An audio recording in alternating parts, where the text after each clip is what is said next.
ভারতের আগ্রাসনের বিরুদ্ধে পাকিস্তানের পক্ষে অবস্থান নিয়েছেন 2 কোটি শিখ। এমনই মন্তব্য করেছেন খালিস্তানপন্থী আন্দোলনের নেতা গুরু পতবন্ত সিং পান্নুন। যুক্তরাষ্ট্র থেকে একটি ভিডিও বার্তায় একথা জানিয়েছেন তিনি। পান্নুন বলেন, আমরা ভারতীয় সেনাবাহিনীকে পাঞ্জাবের মধ্য দিয়ে পাকিস্তানে অতিক্রম করতে দেব না। আমরা 2 কোটি শিখ পাকিস্তানের সঙ্গে ইটের দেয়ালের মতো দাঁড়িয়ে আছি। এ খবর দিয়েছে অনলাইন এক্সপ্রেস ট্রিবিউন। ভারতের সমালোচনা করে তিনি বলেন, ভারতে শিখদেরকে যেভাবে দমন করা হচ্ছে তা লক্ষ্য করলেই দেশটিতে সংখ্যালঘুদের ওপর নির্যাতনের প্রমাণ পাওয়া যায়।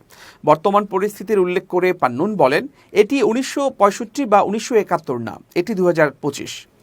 ভিডিওতে খালিস্তানপন্থী ওই নেতাকে পাকিস্তানের প্রশংসা করতে দেখা যায়। তিনি বলেন, পাকিস্তান পবিত্রতার প্রতীক। তিনি আরও বলেন, এটি আমাদের ঐতিহ্য যে আমরা কখনো আক্রমণ শুরু করিনি আর করবও না। সতর্ক বার্তায় তিনি বলেন, মোদি, অজিত ডোভাল, অমিত শাহ ও জয়শঙ্করের মতো নেতাদের বিচারের আওতায় আনা হবে।